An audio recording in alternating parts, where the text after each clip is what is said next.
From Hollywood, it's time now for... Johnny Dollar. George Reed here. Huh?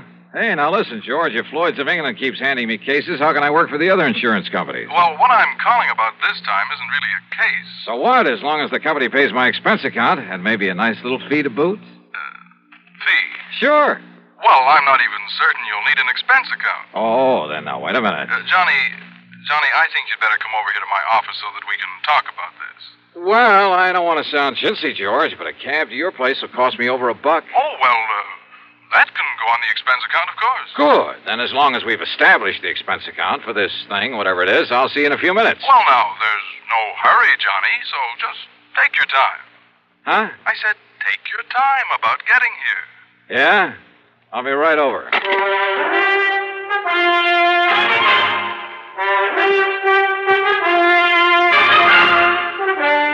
Bob Bailey in the intriguing adventures of the man with the action-packed expense account. America's fabulous freelance insurance investigator. Yours truly, Johnny Dollar. And now, Act One of yours truly, Johnny Dollar.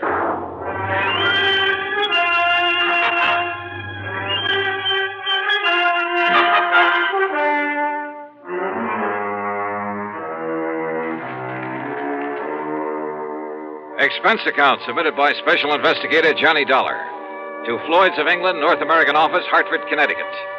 Following is an account of expenses incurred during my investigation of the cautious Celibate matter.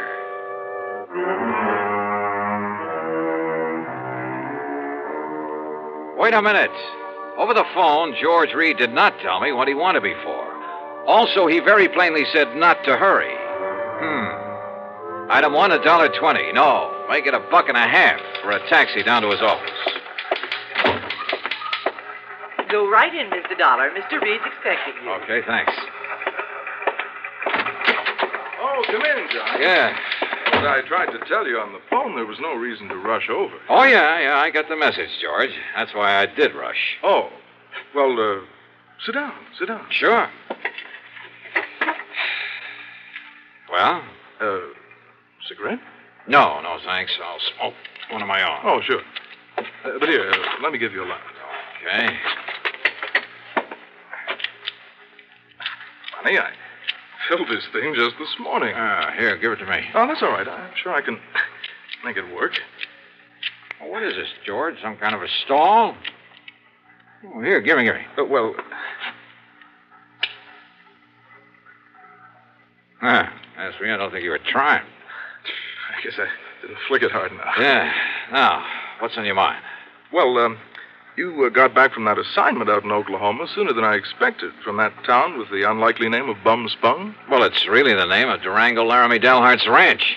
Crazy old character, but I like it. Bum Spung. Now, what can a name like that possibly mean? Are you kidding? You told me yourself the other day, just before I went out there. Oh? Did I? Well, of course you did. It's an old Indian name. Means bum, means bad spring, bad water. Oh, of course. You, cleaned up everything out there? What's the matter with you, George? Didn't you read the report I handed in with my expense account? Well, I sort of glanced over it, but you're coming back so soon, and with Durango's pretty niece out there, Carol Dalhart. Oh? What about Carol? Didn't I, kind of get the impression that Durango would like to have you marry her? Well, you should have. Every time I get within spitting distance of Oklahoma, I expect them to shove a shotgun at my back, and, well, that's why I left there in such a hurry. Oh? Sure, right after settling that insurance matter. Only it was for Durango's old pal, Sidewinder Wilson.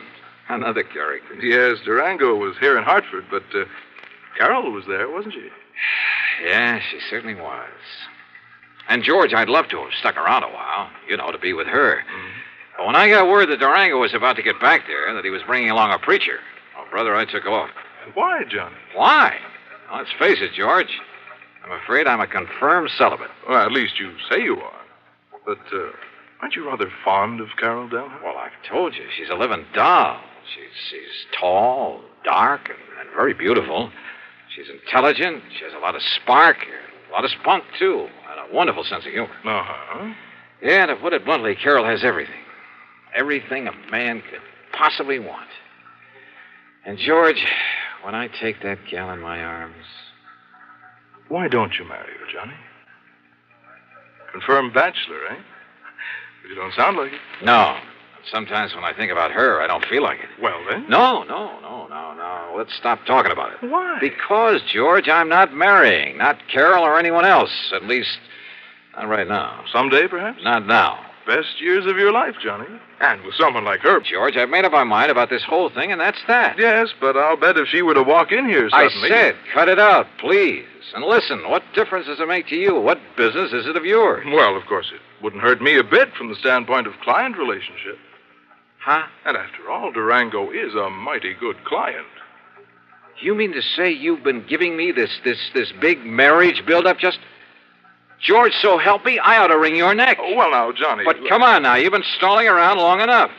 Stalling? Yes, stalling. Now, what did you want to see me about? Well, actually, it's about Durango. Johnny, he asked me to have you come here. What for? And to keep you here. What? Yes, until he can arrive. You mean Durango's on his way here? Well, he thought of asking you to fly out to Bum's Bung again, but he was afraid you wouldn't. George, can't you see what this means? Can't you see why he's coming here? And probably with that shotgun I mentioned. Oh, now, Johnny. No, sir, George. When old Durango gets here, you tell him... Hi there, Huh? Dugan. Where is he? Durango. Ain't that Johnny Dollar got here yet? Wait, the fire escape. What did you say? Oh, yes. Well, then I'll go right in. Johnny, wait! Tell him I left town. No, wait, listen! Well, where is he? Durango. Hi there, Georgie. Where's he at? The window. You mean went out the window? Yes. Dollar? Johnny! You come back here, Johnny! You hear me? I said come back here! And now, Act Two of yours truly, Johnny Dollar and the Cautious Celibate Matter.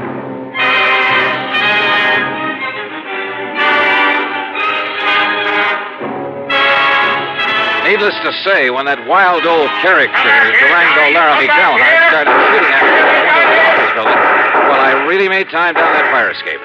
And I didn't stick around to see how he was going to square himself with the police. Because before I could even reach the nearest corner, a couple of prowl cars pulled up in front of Floyd's of England, and out piled half a dozen cops, all pulling their guns. No, sir. I grabbed a taxi. That's item 2, and it comes to $5 even for the fastest ride I could get to my apartment. Because Durango's presence in Hartford can mean only one thing. Yes, sir. He was still obsessed with the idea that I should marry his niece, Carol Delhart. Sure, I care a lot for Carol. Maybe even love her, I don't know. And I know that she likes me a lot. But I also know that neither of us is going to be railroaded into marriage by old Durango.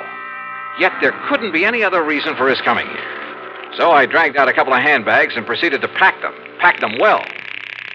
Then item 3, another dime for a phone call. George Reed here. So what happened, George? The cops haul him off and throw him into the clink? Durango? Who else? Johnny, this man is unbelievable. It's fantastic. Huh? I don't know how he worked it, how much it cost him. And, of course, as always, he came here loaded with money. Thousands, Johnny. Yeah? Well? But the police didn't even take those 6 guns away from him. Oh, brother, all the more reason why I'm getting out of here. Yes, Durango still thinks he's living in the old days of the wild and woolly West when the only... What? You're leaving? Oh, you bet your life I am, and I'm putting all the costs of transportation on expense account. Well, now listen. After all, it was you who got me into this whole thing. Listen to me. Where are you going? What do you think I tell you? You're in cahoots with this wild old man, this trying to get me to marry his niece. But, Johnny, if you and Carol love each other... So what? Do you think we want him to force us into it? Oh, well, now, look. Suppose we... Yeah? Oh, come on, George. I'm in a hurry. George! Are you in your apartment, Johnny? That's right, but not for any longer than... Why do you ask that? You stay right there, Johnny.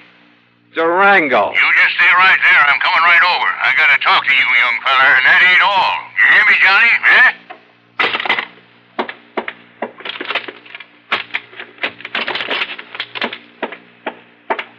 California, here I come. Thanks to the late hour, I was able to get a plane without any trouble, though I half expected to see Durango come tearing out to the field with those crazy 6 guns blazing before we took off. Incidentally, I used the name of Bailey when I grabbed my ticket, just in case. Oh, and incidentally, George, item 4 is a $146.85 ticket to Los Angeles. It's on my American Express credit card, but believe me, brother, I'm collecting from you. You may have to pay for a lot of travel before I'm through with this thing.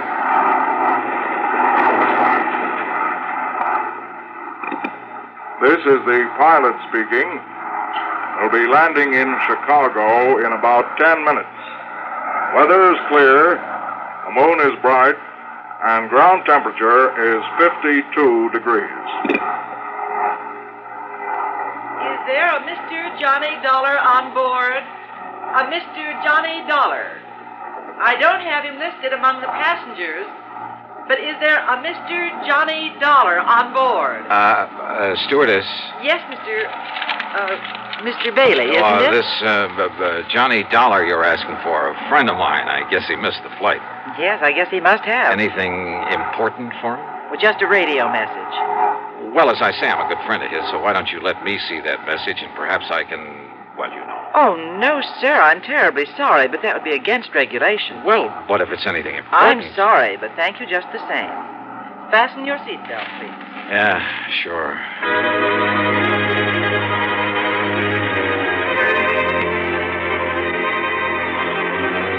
When we landed in Chicago, I was tempted to grab a telephone, call George Reed, and ask him if Durango had given up the chase. For I knew that by now George must have realized he'd have to be on my side in this whole silly business. But during the stopover, I didn't even risk leaving the plane. Finally, we took off again, and I managed to sleep for a while. But all I could dream about was Durango chasing me. Through streets and alleys, across the plains, on foot, on horseback, in a car, a boat, a train, and all the time firing those handguns at me. Wild, fantastic dreams. By the time we got to Los Angeles, I was a physical, mental wreck. But I knew that for the time being, at least, I was clear of Durango. So, after picking up my bags, I elbowed my way through the crowd to the taxi stand. Excuse me, please. Pardon me, ma'am. Sorry. Thank you. Taxi! Taxi! Hey, taxi! Here you are, Johnny. I hired this here now fancy limousine for you and me. Huh? Say, you ought to took one of them new jet flights like I done. Durango. Would have got you here a lot quicker. Durango, listen. Well, Sir Johnny, I finally catched up with you, didn't I?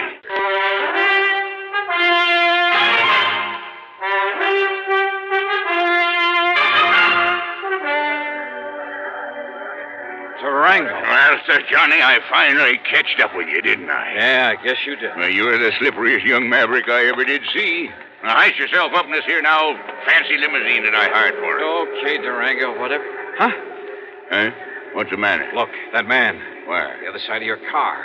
Hasn't he got a gun there? Well, I have, so I'll soon find out. You wait here, Johnny. Oh, sure.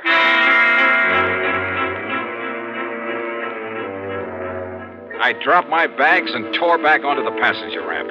By jumping over a fence, I was able to climb on board an airliner that was about to leave. By flashing my credentials at the stewardess, I kept her from throwing me off, and in a couple of minutes we were in the air. Yes, sir, and headed for Portland, Oregon. The plane fare is item 55620. And to prove I'm not kidding about the company paying my expenses on this wild trip, item 6 is $425 for my 2 leather handbags and all the clothes I'd packed in them. So what happened at Portland? You won't believe it. But Durango was there and waiting for me. Sure, he'd chartered a plane, and because of the stops that my flight made along the way, he got there first. But I saw him in time. Johnny, here I am! Over here, Johnny! By jumping another fence and doing 100 yards in something like 9 seconds flat, I managed to find a taxi stand. Item 7, $35 for a wild ride through the streets of Portland, because I knew that somewhere in back of us, Durango was in hot pursuit. We finally ended up at a private airstrip out north of town. Item 8, $200 for the plane I chartered. And I told the pilot just to go anywhere. But according to regulations, he had to report his course and destination. So I knew that sooner or later, Durango, who's nobody's fool, and more important with all his money, would be on my tail again. I racked my brain trying to figure out some way, trying to think of someone who could possibly... Yeah, someone. And then it occurred to me. There was someone. Sure, of course. The one person in the world who was in the same spot I was. Sure, it could be like walking into a lion's den. But item 9, a total of $114. Plane, bus, train, and rental car. First to Enid, Oklahoma, then north to the broken-down little ranch at Bum Spong. And yep, Carol was there. That lovely, loving Carol.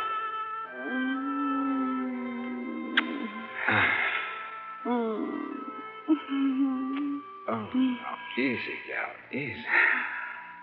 You don't like to be kissed? Oh, I do. Johnny. Oh, I love it, honey, and you'd know it. But listen, has Durango been here? Oh, Johnny, I don't know where that old goot went. Yeah, well, I do. He went to Hartford.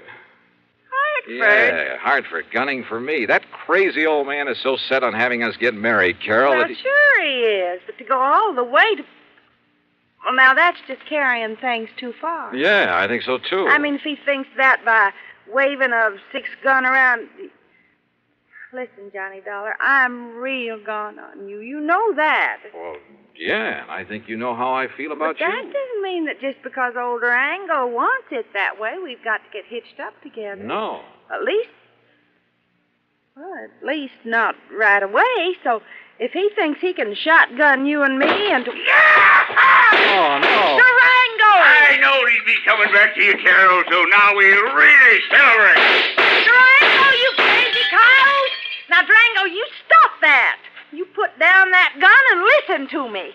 Well, he's going to marry you, ain't he?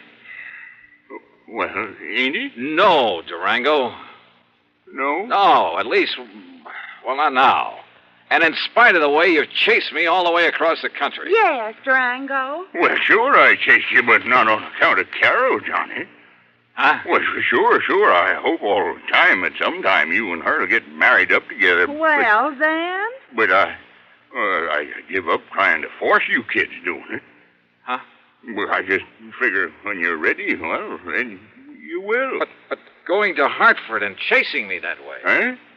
Oh, that. Yeah, that. Well, that wasn't nothing, Johnny. It's just that when you was out here last week and you kept my old pal Sidewinder Wilson from getting murdered...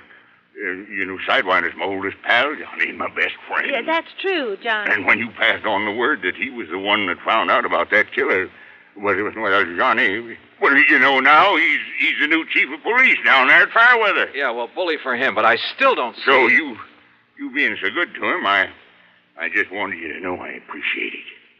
So, what I went to Hartford for was to give you this. Holy... Some of them's a bit dirty, crumpled up, and they got some... But when I counted right, there ought to be $10,000. There you are. Gee, Durango. Well, Durango, Well, I don't know what to say. Yeah, you don't have to say nothing, Johnny. Just enjoy it. But are you sure you wouldn't like me to have the preacher come up from Enid and no, I guess not. But God bless you anyhow, boy.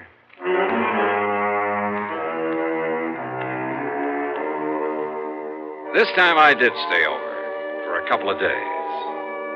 Yeah, and if I ever do take the leap... The expense account? Well, George, I'll still argue with you about it, but that's all. And the total, $1,053.45.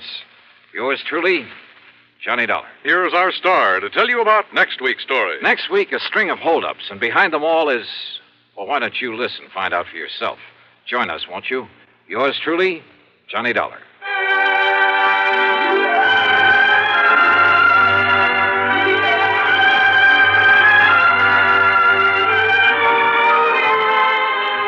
Yours truly, Johnny Dollar, starring Bob Bailey, originates in Hollywood and is written, produced, and directed by Jack Johnstone. Heard in our cast were Virginia Gregg, Gene Tatum, John McIntyre, and G. Stanley Jones. Be sure to join us next week, same time and station, for another exciting story of yours truly, Johnny Dollar.